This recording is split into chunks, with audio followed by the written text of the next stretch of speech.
Assalamu alaikum. In part one, we talked about the letters of the Arabic alphabet, the most important point being that they're all consonants and there is no vowel within the letters. And these are supplied by markings, which are called diacritic marking, that go above and below the letters.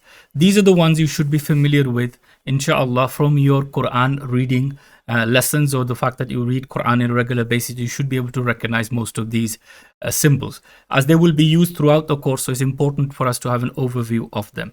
In the second part, inshallah, we're going to particularly start looking at how these are used, of course, to write words.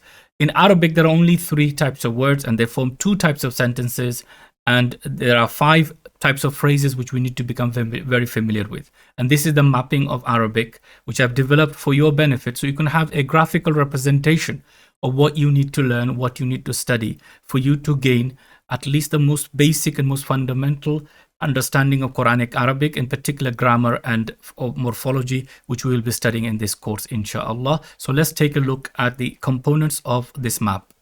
Meaningful word, Kalima. Love means utterance. This is the term used by the scholars of Arabic grammar when they say that anything a human being utters from his mouth or her mouth can be called a love, an utterance. And this is represented by, in writing, with letters, and of course for us also additional markings that helps us represent whatever comes out of the mouth of a human being. Now, the utterance of a human being can be meaningful as well as meaningless. Meaningful or meaningless. What do I mean by meaningless? If for somebody who speaks only Arabic, there are certain words, if you say to them, which may mean something else in another language, but as far as Arabic is concerned, it will be meaningless. For example, pen. Pen is not a word in the Arabic language. It has its own equivalent word, but as far as the word sound pen is concerned, it will be meaningless in Arabic. And there are many words like that, of course. So meaningful and meaningless. Alhamdulillah, as far as you and I are concerned, we do not have to worry at all about meaningless, because there is no such thing as a meaningless word in the Qur'an or in the Hadith. So our focus is on meaningful. The scholars of Arabic describe the meaningful or divide it into 2 parts.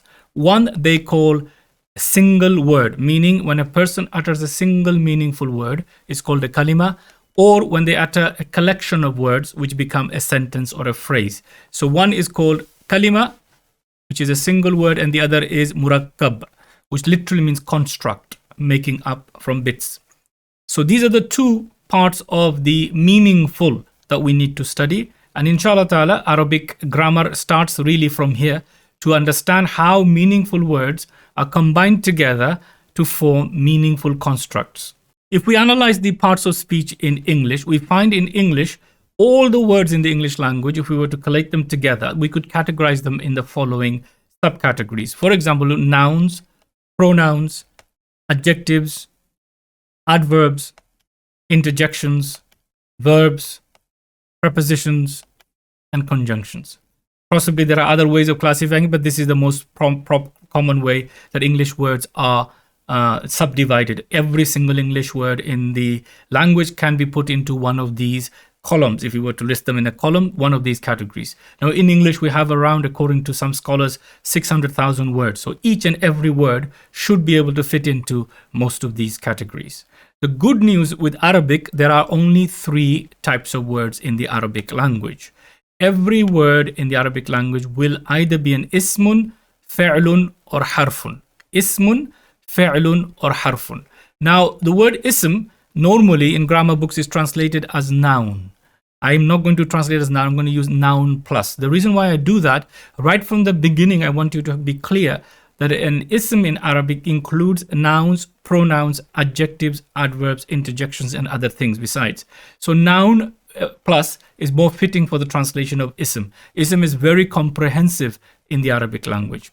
So we have one type of words called ismun. The second type is verbs, fi'lun, exactly the same as in English as far as the categorization is concerned. And then we have harf, which I'm going to translate as particle, a short word. Preposition, conjunctions, articles, etc. are called harf or huruf. So these are the only 3 types of words in Arabic. The good news is Arabic is a very structured language. So there are rules related to ism, there are rules related to fa'il, and there are rules related to harf. All you need to remember now, there are only 3 types of words.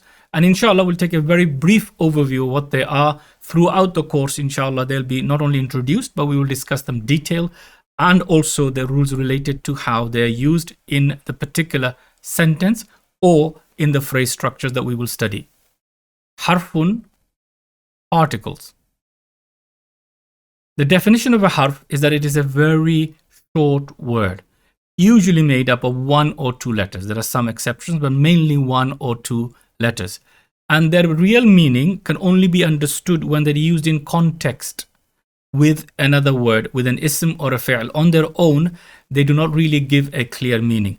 For example, if I were to say to you in English, in, you have an understanding what in means, but it will not really be clear what I mean by in unless I put something else with it. For example, I'm in a hurry, I'm in the house, I'm in work, I'm in trouble, or etc., etc. So when other things are added, the real meaning comes out.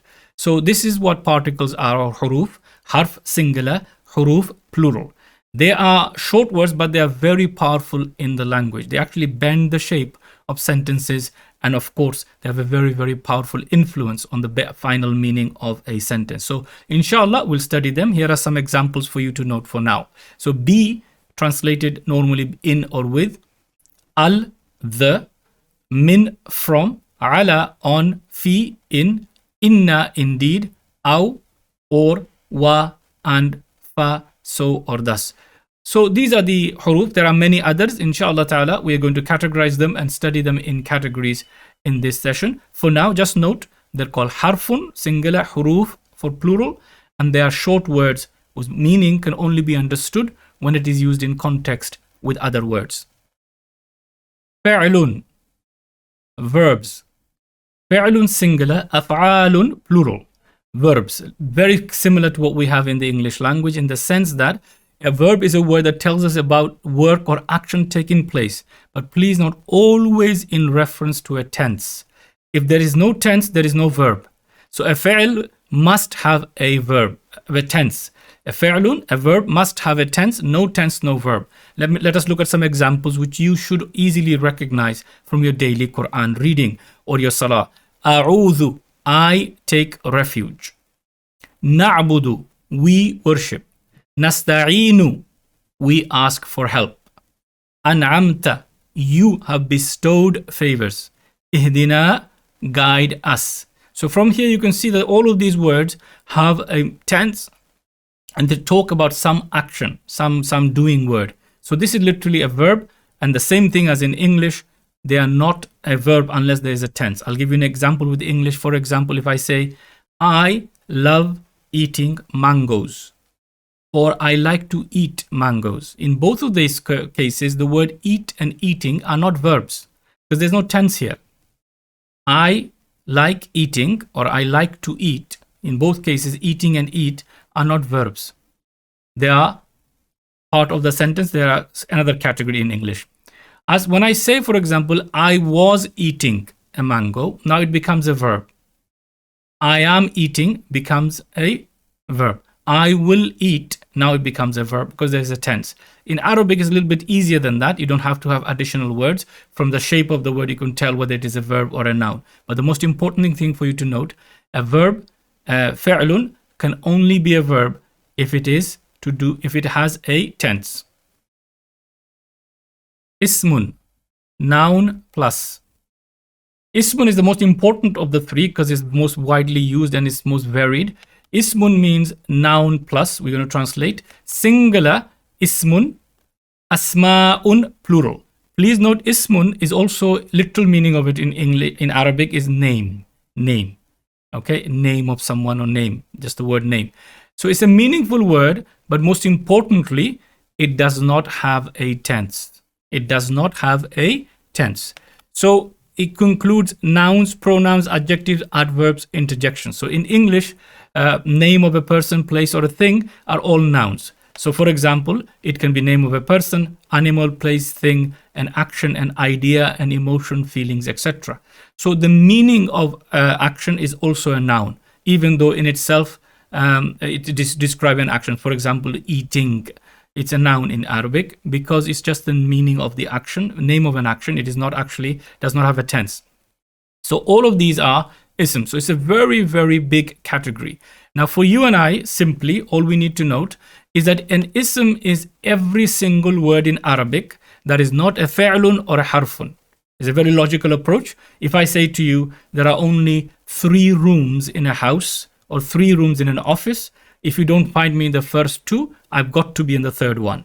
So again, this is the same way that an ism is a very wide category of words, and as long as it does not fit into the definition of a harf or the definition of a fa'lun, then it is an ismun, and therefore it is the third category. So this is very, very important definitions, inshallah.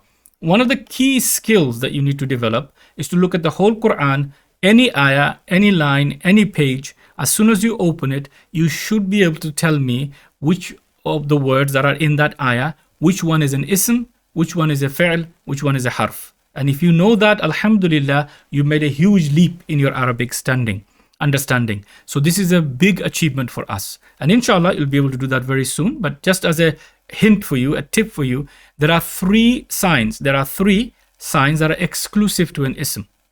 You will not see them anywhere else. So the first sign is tanween. Tanween, remember, only appears at the end of words, and I mentioned to you is going to play a very important role in your study. So anytime you see a word anywhere in Arabic that ends with a tanween, you can be certain that that word is an ismun. So again, you don't have to worry or ask any further question. Anything that has tanween at the end will be an ismun. The second sign, which we will look at in lesson number 3 when we look at gender, this is called ta marbuta. Now this ta is written like so, when if it joins a letter before it, or on its own it will be written like so. It has these 2 dots which distinguishes it from the ha. So this is called ta marbuta. If you see that on any word in Arabic, that is also your ism, meaning a fa'il and a harf cannot have these 2 signs. The third sign, which is very common, almost 8,800 times in the Quran, is the word for the in Arabic, T-H-E, the. And it is al, and it only appears at the beginning of a word. So if you see al at the beginning of a word, you can also be 100% certain that word is an ismun. So these are 3 tips. Please do write them down in your notebook, inshallah. Even though you may have my original book and you may have the videos, please do make notes as you're watching these videos. Otherwise, it will just be me talking, and you will not be able to gain the knowledge that we all need to acquire. So please do keep a notebook with you, and inshallah, throughout the video, anything that is new, anything that you haven't understood, do write it down. Pause the video if you have to, inshallah, if you think I'm going too fast. But please do that as a practice. So these 3 points you need to note, inshallah, in your notebook, nice and big, beautifully written. Inshallah, these 3 points, that anytime you see these 3 words, 3 signs, tanween at the end of a word, ta marbuta at the end of a word, or al at the beginning of a word, you can be 100% sure that word is an ismun. So the category of ism is very varied. Includes nouns, what we call nouns in English. It includes pronouns. It includes adjectives. It includes adverbs and much, much more. The 3 signs I mentioned, you will see, for example, in the words here, we got one of the signs there. We got al here, and we got tanween there, etc. And of course, this has got even 2 signs of being masculine, as being a noun, ismun. And then you got al here, which is also a sign of an ism, it being an ism. The point I'm trying to get you to understand is that not every ism will have these 3 signs. There are other signs of ism which you will learn, inshallah, as we go through the course. But these 3 are very, very common. Of course, the last list are adverbs, and they do not have a tanween, nor do they take al in any of these examples here. So you have, for example, qabla, ba'da, bayna, inda. These are all adverbs, and there's a particular shape of adverbs we'll learn later on, inshallah. So point to note, 3 signs exclusive to ism, but not every ism. To illustrate the importance of this, please take a look at the text on the screen. I've taken this from Surah Al-Baqarah, ayah number 126. I'm sure you may be familiar with this already. Now let me highlight for you all the verbs in red. So these are the verbs in these 6 ayat that I've identified for you as an example only. So just don't worry about the details of knowing them at the moment. Just take a look at how you will look at Quranic texts in the future, inshallah, as you go through studying this structured format. So the verbs are now highlighted in red. I can also highlight for you in blue all the huruf, harf, the particles. verbs are fi'lun, huruf in blue. And then all the other ones are in black are all ismun category. So every single word in the Quran has to be in one of these three, of course, as well as in the Arabic language. One of these three parts of speech. As soon as you reach that milestone where you can recognize 70, 80, 90% of the words and tell me whether there is an ismun, fi'lun, harfun, you can be convinced, alhamdulillah, you made a huge leap in your Arabic study. By the time we go through the lesson by lesson, inshallah, you'll learn the categories of words, and we're going to start off with the most common types of words first, which will enable you, inshallah, to make this step a lot quicker than you would have done if you went through a long study program. So inshallah ta'ala, just be patient, but this is a goal for you. So I wanted to share this with you right from the beginning, that at least you can see, alhamdulillah, when you open a page of Quran, you're able to identify certain categories of words, and you'll be able to do that very soon, inshallah. I'm confident by the time you get to lesson number 10, you'll be able to recognize, I would say, around 2 or 3 grammatical structures in every line of Quran, at least. And inshallah, by the end of the book, you'll recognize almost every second word of Quran, in every line, more than 50% of the words. Inshallah, if you follow the program, you'll be able to go. But this is a target for you, inshallah. So please make a note of this. So in conclusion, every single word in Arabic will be either an ismun, fi'lun, or harfun. And this is a summarized note. Please don't worry about writing it all down while watching the video. Just make the main points. But inshallah ta'ala, in the book itself, I have given you all of these diagrams and charts that you need. Also you can see here a number at the end, in the corner of the page, which refers to the number in the book itself. So there is a correspondence there. But for now, please do take a note of this, inshallah, that there are only 3 types of words. Some examples. These are summarized sheets, and there's lots of like this for you, summarized diagrams, just to save you writing pages and pages of notes, as well as, of course, to give you a quick reference to be able to tell the most key important points that you need to know about the subject. So I'll show you the full screen. Please do take a picture of it if you haven't got access to the book itself, so you can make a note from here. Construct. Murakkab. When we normally combine 2 or more words to give additional meaning, that is in grammar called murakkab, or meaningful construct. Meaningful construct. So in ismun, fi'lun, harfun, they're combined, 2 or more of them, in certain rules to produce murakkab, a meaningful construct. So what we mean by meaningful construct is not words thrown in random. You cannot do that in any language. Take a look at what I've got on the screen. Car, beautiful, the new. Now, I don't think it makes any sense to any of you. Of course, you know what car means. You know what beautiful means. The means. New means. But you have no idea what I'm talking about. Car, beautiful, the new. If I said on the other side, tree, fruit, A is this. Now again, you'd laugh because even though all of these words are meaningful to you, you know what a tree means, you know what a fruit means, you know what A is this. It doesn't make any sense. Or the last example, wise was man the. Makes no sense. On the other hand, if I were to say the beautiful new car, now this makes sense to you. As an English speaker, you know. So I haven't thrown words in random in English to produce something. I needed to follow the rules of the English language. The same thing with the second example. This is a fruit tree. Now you have a clear idea what I'm talking about. And then we look at the man was wise. Complete sentence. So this is called meaningful. And again, it's the same thing in Arabic. You can't throw words in random and hope to have something which is meaningful to the person on the other side. So learning words on their own is not going to help you, and learning endless list of vocabulary is not going to help you. You're going to have to know how to use those words. So this is what we mean when we say meaningful construct, something that makes a meaning or something gives a clear meaning to the person who's listening to what you are saying. So we take words in English, student, mosque, clever, on, 8, etc. And these are single words. So they will be called kalima in grammar, in Arabic grammar. And then we can make constructs using those words or other words. For example, a clever student. Now you have an idea what I'm talking about. These are not random words. On the table, this mosque. Now all of these are called incomplete. Why? Because when I say this mosque, you're still waiting for something else. You don't really know what I mean by this mosque. What am I going to say about this mosque? This mosque is new. this mosque is beautiful, this mosque is ancient, whatever, something else additional is required. All of these are called incomplete. And then we have complete meaning in the sense that when I say the new mosque is open, clear, it's a sentence. The book is on the table. Now you know what's on the table. I ate Hamid's cake. Who ate his cake? I ate Hamid's cake. So here you have clear meaning. And this is exactly the same in Arabic. When you say two or more words which have a partial meaning, it's called incomplete. When you say two or more words which has full meaning, it is called complete. So you have naqisun, incomplete, and we have tamun, which means complete. And that's all it is. As simple as that. So words can come together to give us incomplete meaning or complete meaning. And these are the grammatical structures. Inshallah, at this stage, do not worry about Arabic terminology. We will learn them through usage. Just have the clear map in your head that this is what we're trying to achieve.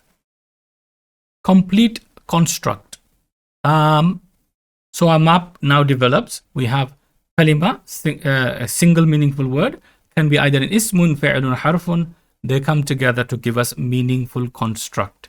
For simplicity, I'm going to refer to tamun as sentences. That's literally what they are, because they give us a complete meaning.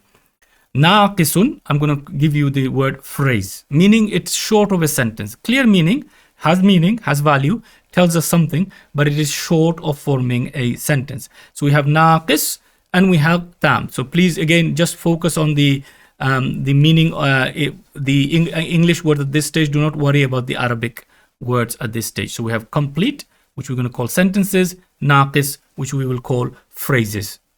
According to the Oxford Dictionary, a sentence is a set of words that is complete, i.e. gives us a complete meaning. Typically in English, contains a subject and a predicate. I've collected for you the most standard English sentence structures. So for example, I have Hamid came. This house is big. He ate the cake. Hamid walked away. Hamid is a teacher. In all of those sentences, the basic rule of the English language is that it has two parts, subject and a predicate. So for example, here we have Hamid came. Subject is here. And here, this house, that is your subject. Hamid is your subject here. He is your subject here. And Hamid, again, is your subject in the fifth example. The point here to note a couple of things where English sentences differ from Arabic. In Arabic, we can form sentences just with nouns, ism, noun plus. In English, we need a verb to form sentences in English. Please note that. So there is no sentence in English here without a verb. So the word is actually a verb in English. Is a verb. Is, or are. So just as a tip for you, whenever you see is, or are, anything before it will be the subject in English as a general tip. So you'll have two parts, subject and predicate. Predicate can have lots of different things. In some cases, just a verb. In some cases, a verb plus other things, etc. But that's the general structure of the English sentence. Where it differs from Arabic is that Arabic can have sentences without verbs. The second major difference is Arabic can have sentences that begins with a verb. In English, we normally do not begin sentences with a verb. Please take a look at the 5 structures here. None of them begins with a verb. How do you know? Because I've colored the verbs in red. So you can tell here that the English sentences do not normally begins with verbs, and the fact that in Arabic we can. And this is what we look at, the 2 different structures in the Arabic language. So the 2 types of sentences in Arabic, one which is called Jumlah Ismiyya, which you can see here, nominal sentence. So just all you need to remember for now, nominal sentence. And in order to make study easy, I'm going to call them JI for short, Jumlah Ismiyya. Okay, so if you see that in the notes, JI means Jumlah Ismiyya. The Jumlah Ismiyya, the most only important rule I should say you should remember about it is that it begins with an ism. And this is why it's so important for you to be able to recognize which word is an ism, which word is a verb in Arabic. Anyhow, any sentence that begins with an ism is called Jumlah Ismiyya. So take a look at the example of one sentence that I've got on the screen for you. Muhammadun Rasulun. Translation would be Muhammad sallallahu alaihi wasallam is a messenger. So the first part, Muhammad, is our subject called mubtada in Arabic. The second part is called khabar, predicate. Khabar, predicate. The translation, Muhammad, peace be upon him, is a messenger. So the English equivalent is that Muhammad is the subject, and of course is, I've told you earlier, is a verb, and a messenger is a noun. Combined together, that's our predicate. So we have subject, predicate in English. In Arabic, we have exactly the same, in some slight different terminology, but nonetheless, the same thing, the subject and the predicate. The important thing for you to note is that we formed a sentence in English with only two words. Both of them are nouns, ismun, and we cannot do that in English. How do you know they're both ism? Well, you don't have to take my word for it. If you just look at the tanween at the end, and remember I told you before, only an ism can take tanween. So both of these are nouns, ism, noun plus. So we formed a complete sentence with two words, only two nouns. And this is the flexibility and the beauty of Arabic. Of course, these are simple sentences, and you can have now verbs in sentences, of course, and you do have them, but you can form sentence just with two nouns in Arabic. The second type of sentence in Arabic is called Jumlah fi'liyya. And again, you can see it written here. And for short, we're going to call JF in our notes just to make life easy for everyone. And it is a sentence that begins, you probably guessed it, with a verb fi'lun. And that is the definition of Jumlah fi'liyya. Any sentence that begins with a verb. And please note, this is where the difference is between Arabic and English. One of the major difference in Arabic, it is very common to start a sentence with a verb. So for example, here we have khalaqa. Khalaqa is a verb. You're going to have to take my word for it because I haven't told you the signs of verbs yet, but that is colored in red. So I've colored it in red to just show you that it is a verb. Khalaqa, he created. And the next word is Allah. And then we have al-insana, which means mankind. Allah created mankind. So these are the components of a Jumla fi'liyya, which we will study in detail. So khalaqa, the verb comes first. And then who created is called the doer in Arabic, fa'ilun. And the thing that receives the action of the verb is called an object, exactly the same as we do in English, maf'ulun. Please do not be frightened with this terminology. We will understand all of this in detail, inshallah, when we come. This is just an overview to again tell you that there is a second type of sentence in Arabic, and it begins with a verb, and it's called Jumla fi'liyya. Please write this example down in your notebooks. So the two types of sentences in Arabic are Jumla ismiyya, which begins with an ism, Jumla fi'liyya, which begins with a fi'lun. This is it. And inshallah, we're going to learn all of their detailed notes, how to use them, how to recognize them, how to translate them, etc. as we progress through. The Jumla ismiyya will be introduced from lesson number 2. Again, this is whenever you see this marking in the notes, it tells you the reference of which lesson it is that we will be studying them in. Jumla ismiyya Jumla fi'liyya will be introduced. Jumla fi'liyya will be introduced, inshallah, in the first book, but it will be studied in detail in book 2. Its rules, how to recognize verbs, and all of that will be taught together because this is the most logical way of approaching it, inshallah. Incomplete construct. Murakkab naqis. An incomplete construct is basically two or more words that form a meaningful grammatical unit but do not form a complete sentence. So anytime you have two or more words come together to give us some meaning, but the meaning is not complete, it will be called an incomplete construct. As far as we're concerned, I'm going to call them phrases to make life easy for us. Now, when we look at the text here on the screen, a clever student, on the table, this mosque, his pen, Hamid's car, a man and a woman. Now, all of these have meaning on their own. They have some meaning. They give us good information, but the information is not complete. What do I mean by a clever student? For example, like I said, this is a clever student. So now it will be a sentence. But a clever student, on the table, this mosque, on their own are not sentences. And this is what we mean when we say incomplete construct. The incomplete constructs can be categorized many different ways with many different names. To make life easy for us, I've categorized the 5 most important ones, in my opinion, that you need to learn for you to be able to understand significant portions of the Qur'an. And they are listed on the screen here. I'm going to very briefly go through them in this session. Inshallah, these are the ones we will be studying in this course in some detail, and not only will you be able to recognize them, but you will also be able to understand them and translate them correctly, inshallah, when you see them in the Quran or Hadith. And these are descriptive phrase, number 1, number 2, pointing phrase, number 3, prepositional phrase, number 4, possessive phrase, and number 5, conjunction phrase. Of course, all of them have a lot more detail. Let me allow you to take a full screenshot of this. If you don't have the book, inshallah, you can make a copy of this, and this will give you a summarized notes of all you need to know for now about the 5 different constructs or incomplete constructs that we need to study. Descriptive phrase, Murakkab tawsifi. A descriptive phrase is one in which one or more word give description of another word. What I mean by that, if you look at the translation here, we have the straight path. I'm using the word the straight to describe the path. So the noun that is being described is underlined as path. In the second example, I have a clear book. I'm describing the book with the words a clear, meaning the book is clear. Clear book, plain, simple book, easy book, that kind of meaning. Or plain book, which makes everything clear. So a clear book.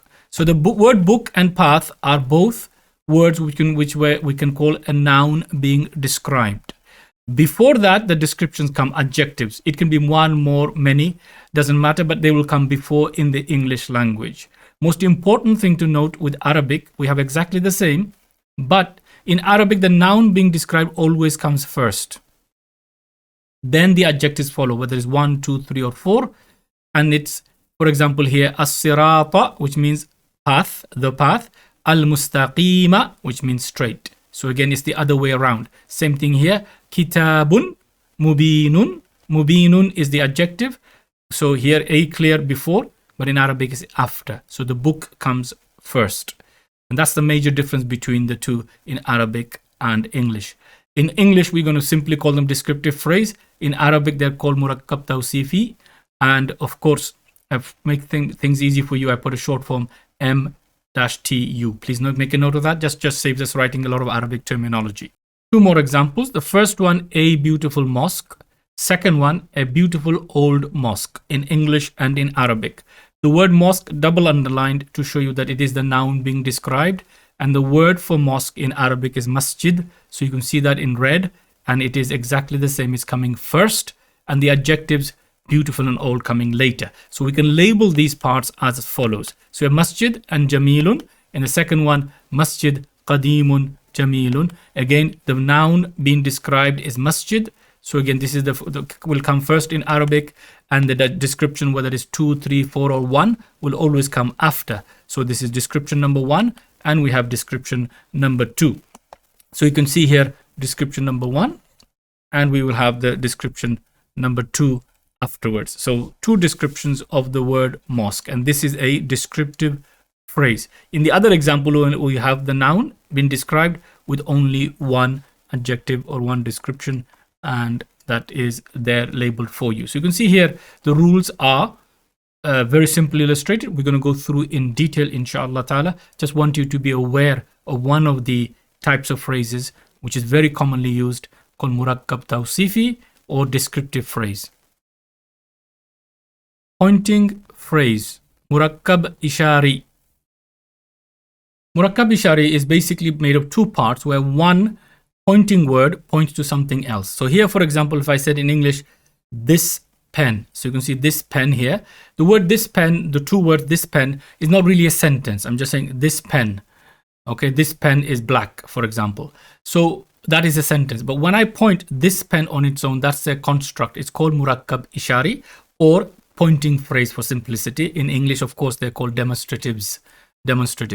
So they're again formed with 2 things. First word is a pointing word. Pointing words like this, these, that, those. These are all pointing words in English. We have similar in Arabic. And then another noun that follows afterwards, and it begins with al in Arabic. So that's the only basic rule for this stage. Inshallah, ذَلِكَ الْكِتَابُ, that book, هَذَا الْقُرْآنُ, this Qur'an. So you can see here a Murakkab ishari or pointing phrase, where pointing word points to a noun, an ism, and that noun begins with an al. And these are the basic rules. Again, has two parts, just like what we've seen with the descriptive phrase. Prepositional phrase, Murakkab jari. The most common construct you will find in the Qur'an, almost 13,000 times. And remember, I told you there are only 9,000 lines in the Qur'an. So you'll find this almost in every line of Qur'an, sometimes two, on the average, at least one every line of Qur'an. It is actually made up of two parts. The first part being a preposition. And there are 11 prepositions that are used in the Qur'an, 17 total in the Arabic language. And it followed by an ism. And that's it. Two parts. Again, a preposition called a harf of jar in Arabic, followed by an ism and noun plus. Two examples for you here on the screen. We have ilal jannati, towards the paradise. So ila means to or towards. Ilal jannati. So the first part is the preposition, the short word, and the one that follows afterwards is the noun. So there's always an ism afterwards, and this is the structure. And the other one you should be very familiar with, minash shaytani. Again, from the shaitan. The first word min is a particle in Arabic, harf, and ash-shaytani is an ism. Of course, you can tell now because I told you the rule. There's al in front, so it is an ism. So this is it. Prepositional phrase used almost 13,000 times in the Quran. Murakkab idafi, possessive phrase. Along with the prepositional phrase, the possessive phrase also is one of the most common used structures in Arabic. You'll find it everywhere, and it is a very important structure as far as Quranic Arabic is concerned. It shows a relationship between two isms.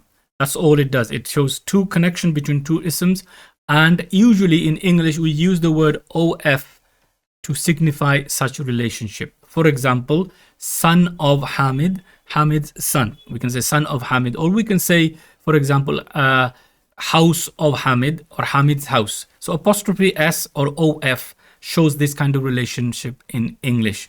In Arabic, there is no word for OF. It's how these two words come together that tells us it is a murakkab idafi. And again, very, very commonly used in the Quran. The short form I'm going to use is M plus ID. They're mentioned in every slide. You can see it on the top, inshallah. So again, two parts, two nouns, two isms coming together.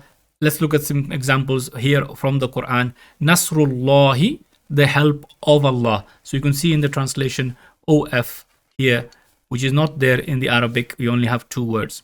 Then we have Ahlul Kitab, the people of the book.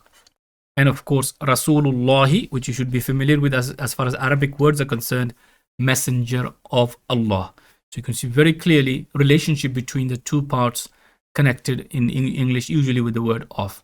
We need to learn this one thoroughly, and inshallah we're going to devote 2 lessons to it because due to its importance.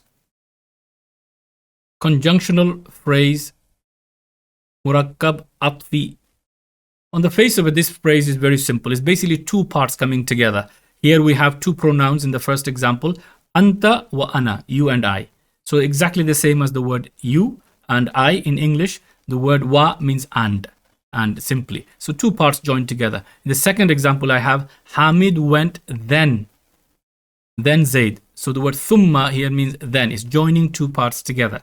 There are about 10 particles which actually connect things together. We will learn them inshallah in a separate lesson in book 2 because they're really pretty simple, but in order to fully understand complex sentences, we need to develop understanding of verbs as well. So again, a very, very commonly used construct in the Quran, and inshallah ta'ala we will be studying it also. So two parts joining together, murakkab atfi, and again short form M plus AT is all you need to know for now. This is another very common phrase.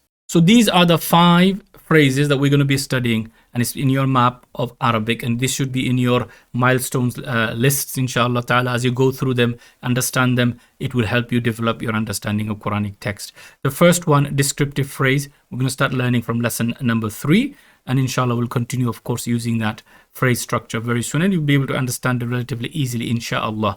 Ishara is covered in lesson number 12 for 2 reasons. One, that there is almost 1,060 times these words are used in the Quran, so very important. Again, inshallah ta'ala, it forms sentences as well as phrase. We can learn them as together in lesson number 12. And murakkab jari, as I mentioned, almost 13,000 times in the Qur'an. So we're going to devote 2 lessons to them, lesson 8 and lesson 9. And then Murakkab Idafi, again, very important for us to understand Arabic, lesson 10 and lesson 11, inshallah. So by the time you reach lesson 9, you will be able to recognize something in every line of Qur'an, long as you follow this method, inshallah. And of course, Atfi will pick up in detail in book 2, but we'll be mentioning it even from lesson 2 onwards when we look at sentences. So this is the plan, by Allah's grace, inshallah, and we will progress through our understanding through this way. May Allah grant us tawfiq. Let's conclude our mapping of Arabic. Whenever you find difficulty in studying Arabic, please remember the dua. One of the biggest mistakes we often make is that we rely on our own resources. We rely on our own time. We get motivated, then when motivation goes, but we forget always to rely totally upon Allah subhanahu wa ta'ala. So please remember the du'as are there on the top to remind you and myself that it is through Allah's mercy that we will learn. So continue to ask Allah subhanahu wa ta'ala. Rabbi zidni ilma. Make a habit from now on, inshallah, whenever you finish your salah, maybe whenever you make dua, add this short dua in English if you have to. If you know it in Arabic, great, in your everyday life, and inshallah you will see blessings of knowledge, inshallah, and we'll get Allah grant us tawfiq, all of us, to increase our knowledge. Let's conclude our map. Every single meaningful word in Arabic will either be an ismun, fi'lun, or harfun. Only 3, there's no others. These will be combined in 2 or more to give us a meaningful construct. Meaningful construct can either be complete. In that case, it has 2 types only. Jumla ismiyya, we will write JI for short. Jumla fi'liyya, JF for short. Jumla ismiyya begins with an ism. Jumla fi'liyya begins with a fi'lun, which is a verb. As far as incomplete constructs are concerned, the constructs are 2, either complete or incomplete. There are many ways of categorizing. 5 are absolutely essential. Murakkab tawsifi, descriptive phrase. Murakkab ishari, pointing phrase. Murakkab jari, prepositional phrase. And Murakkab idafi, possessive phrase. And Murakkab atfi, which is conjunctional phrase, 2 parts joining together. These are the key components, key study milestones that you need to have in front of you as you go through following the videos on YouTube, inshallah, and of course writing notes and making a structure. But most importantly, inshallah, make sure that you're constantly reading the Quran and looking out for what you've learnt in these lessons so that you can actually truly benefit from these lessons, inshallah. Priceless gems. On the screen, I've given you a sample of the categories of words that you'll find in the Quran and of course in the Arabic language. One of the biggest challenges that we face, or we think we face, is the challenge of learning vocabulary. Many people give up study of Arabic and many other languages because they're faced with endless vocabulary lists. You know, this list, that lists, and people collect them. They got them in Excel sheet on computers, books that are never read. Nobody has ever learnt a language ever from a dictionary. It just doesn't exist anywhere that far as I know. Lists are important. Dictionaries are important because they provide us with resource to learn words that we do not normally know, but they're not the route to understanding Quran. To illustrate the point, I wanted to emphasize a very, very important point, that it is Allah who has made it easy for us to learn Arabic, to understand Quran. It is Allah's mercy. Let me give you an illustration, inshallah ta'ala, in the few minutes, so we conclude with this topic of mapping Arabic. Because of the fact that words almost always frighten people, just look at this as a scenario for yourself. Allah subhanahu wa ta'ala has used a total of approximately 78,000 words in the Quran. Of course, these are words from the Arabic language. Arabic language is the richest language in terms of vocabulary. Scholars say that some things in Arabic have 500, 600, 700 words, like, for example, camel, horse, or even sword. Things like these are very commonly used. There are hundreds of words for them. In fact, Arabic, according to some websites, has almost 10, 12 million words. Others reckon about 3, 4 million. Compare that to English, which has about 600,000. So it's a very, very rich language as far as vocabulary is concerned. So this is one thing that frightens.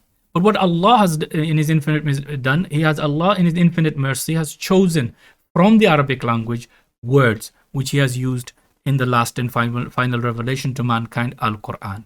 And each and every single word, as far as you and I are concerned, are a priceless gem.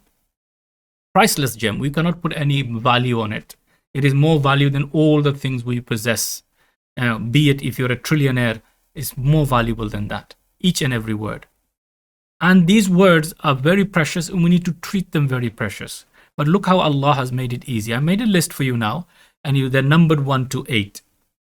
Numbered 1 to 8. Let's quickly go through them. The first list is actually not list of words, but patterns. Arabic is very, very fascinating in the way words are shaped, and it's the pattern that tells us a lot of meaning. And I call it the Muslim pattern. And we will learn this in lesson number 4. If you learn this, inshallah ta'ala, these patterns become familiar. You'll be able to recognize thousands of words in the Arabic language, in Qur'an and in Hadith, and immediately be able to tell me whether the word is definite or indefinite, whether it is singular, dual or plural, whether it is masculine or feminine, whether it is in the 3 different cases, which case of Arab it is. All that information simply from looking at the words. And inshallah we'll learn that in lesson number 4. Next we have detached pronouns. These pronouns are used in the Quran almost 1400 times. Please note these are only rough numbers here, so that you focus on the idea. 1400 times. And we learn them in lesson number 5. Then we have attached pronouns, which are very commonly used in the language and very commonly used also, of course, in the Quran. Almost 8,000, 9,000 times. That means every line of Quran you will find 1 or 2 examples of attached pronouns. And we learn them from lesson number 8, and we of course learn them in book 2 also. Then we have pointing words. I've already mentioned them. We'll learn them in lesson number 10. More than 1,000 words. Just pointing words like this, that, these. Then we have relative pronouns, which we will study in lesson number 15, which are 3,500 times. And then we have the huruf, the particles, which are called huruf of jar, which we will study inshallah ta'ala in lesson 8 and 9. And then we'll study another set of words called inna and our sisters, which are 2,200 words of Al-Quran. This list on its own, as an example, as an illustration for you, we have almost, I would say about 28,000 words just there. So you have 8 plus 1,401, 3, and so on, 13, and so on. You count that together. See how many words just on that one sheet of paper. So if you just learn these, and which we are going to study in book 1, inshallah, in detail, how much of the 78,000 words of Al-Quran you will be able to acquire. And that's the process we're going to follow, inshallah. Then I've given you another number of 24,000. 24,000 words here includes verbs as well as derived nouns. And these are basically patterns, very similar to the Muslim pattern I mentioned. If you learn patterns and shapes of words, inshallah ta'ala, you will be able to recognize almost 20,000 plus words of Al-Quran, which we will cover in book 2.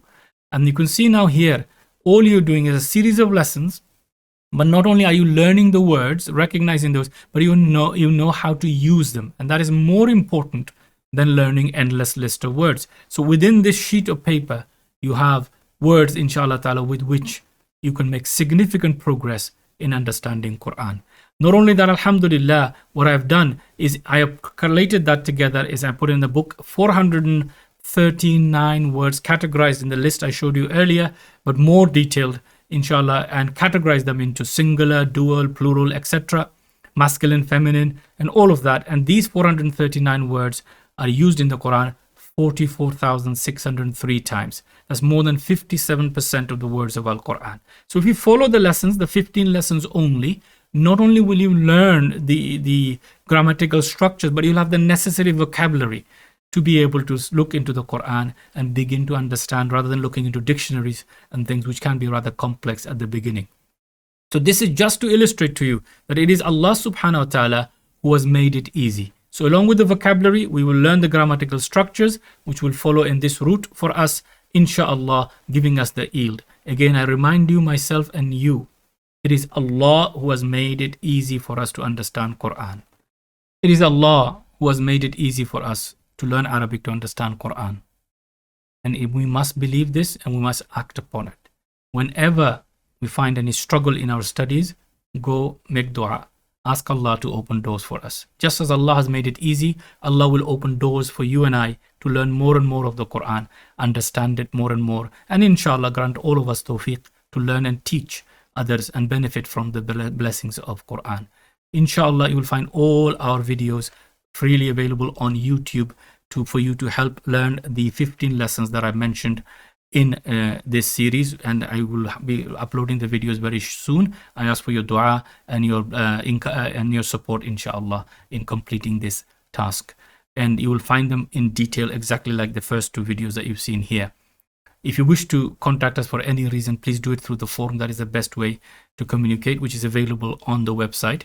And also, if you want to support in any way, inshallah, you are welcome to support this program and cover the funding and the costs required to produce these videos, inshallah. If you so wish, there is no obligation whatsoever.